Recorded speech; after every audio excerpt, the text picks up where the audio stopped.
Hey guys, it's me Jimmy, it's Customs and Reviews back again with another video on one of my favourite figures I've made so far, my custom Shazam figure.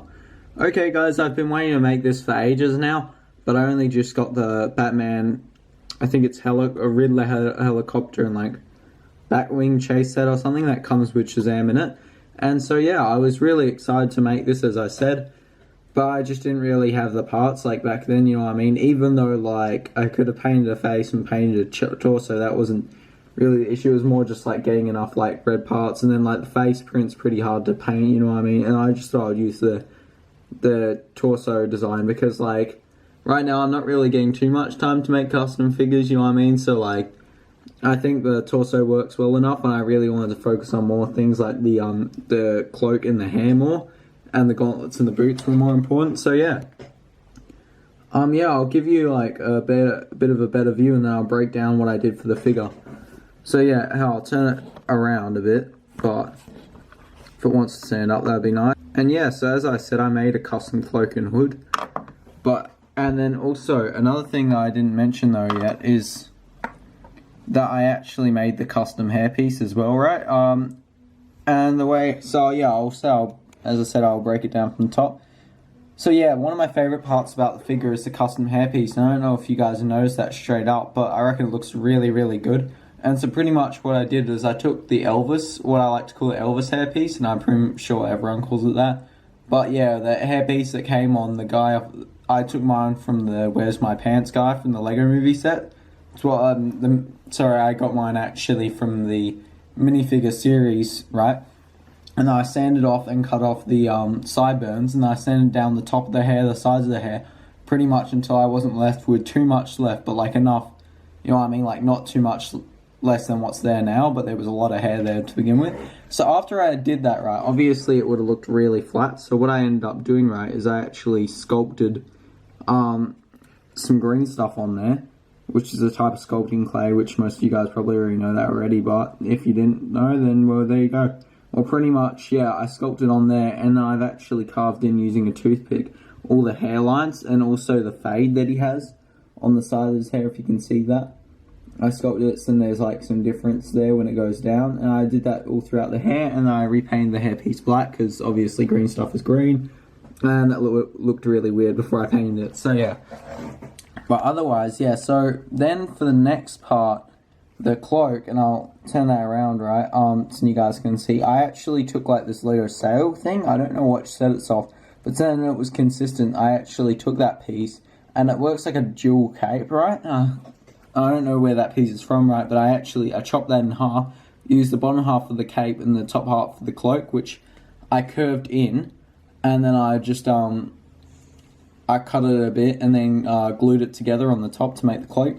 So if you guys can see this, it does look a bit odd, but it looks kind of like the Cape Madness ones, and I would have done that, but I already had this I could use, and it looks pretty cool anyways. It looks better when it's down, but I still like the look of it when it's up as well as the hood. There's that, if you guys can see that, and I'll put that back down so you can see. I reckon he doesn't really wear it for most of the movie. I know this figure is not 100% accurate, but I really like how that looks and how it actually does look quite similar to what it does in the movie with his cloak off, because with just the regular cape it didn't really work, and having the hood didn't really make much sense either, where like even in the comics, like yes he does wear it, but like majority of the time, and yeah I've got the white hood here, so if I really wanted to interchange it for the white hood I can. I'll show you guys what that just looks like otherwise, but without the hairpiece and stuff. But I like this better because his hair is definitely very different to Superman, so I'm surprised that people are still using the Superman hairpiece for him. But yeah, that's whatever suits. I guess it's probably the closest without customizing and sculpting your own hairpiece to get. And I know that's quite a difficult process, but yeah. So I'll take off the cloak and I'll show you guys in the hairpiece. And so pretty much that's the hairpiece. It's completely removable, and it's quite sized well, so it doesn't look too big or anything. It's the back of it. I don't know, it might be a bit hard to see, so and as I said, I think it turned out quite well. But yeah. Oh yeah, also Shazam does have an alternate face that looks kind of a bit odd with the hair, because it's more of like an angry expression and stuff. And I don't know if that makes sense, but if you see it, it looks probably better just with the other hood on. for the angry expression, if should clear up. Yeah, actually now that I'm looking at it again, it looks pretty good, but yeah, he never really looks that angry in the movie, Zachary Levi.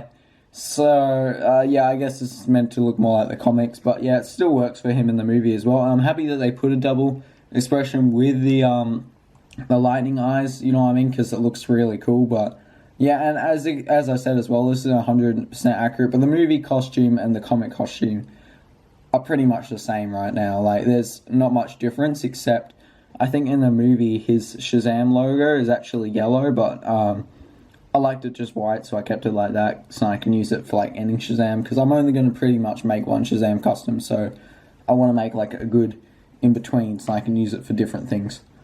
So yeah, taking off the hood, that's just the cape. Like I said earlier, it's pretty much just a standard white cape, but with more of like a felt texture on the back and like a softer texture on the front, if I'm getting that right. Or more of like a plasticky feel on the back with like a softer bit on the front. So yeah, I matched it up, and for the hood, you guys can see that it's cool because it's fully removable and it's like two separate pieces. But that's the hood, and it just goes around the neck. So yeah, I'll reassemble Shazam without the hood on, so then you can see.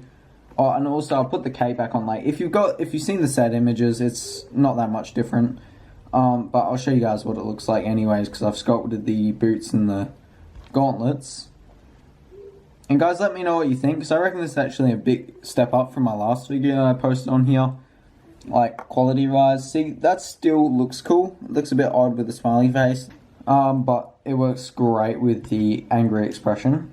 But yeah, still works with the smiley face as well, but usually if I'm gonna have it, I'll put it with the angry expression. But mostly the reason I'm making the fabric hood, even though it does look pretty cool still as it's up, was mostly so then it could simulate the look of when it's back, because just the hoodie piece that WildStyle comes with in the Lego Movie doesn't really work.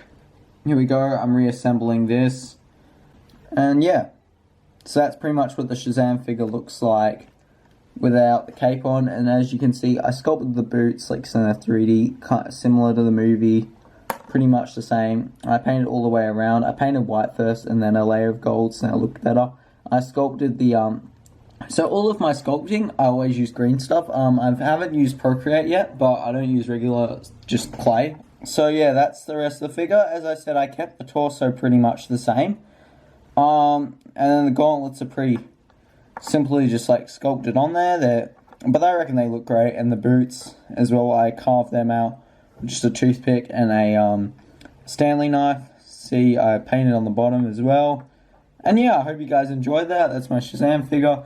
And I think it's probably one of my favorite, if not my favorite figures I've ever made so far that I've actually featured on the channel. So thanks for watching, guys. And if you were wondering, I'll show you with a modified Superman hairpiece what this would look like. But as I said, I prefer the, maybe this looks good for the comic book version. But I still reckon for both versions, my sculpted hairpiece is more accurate. But yeah, whatever you guys think. Okay. Thanks for watching, and that's the end of the video.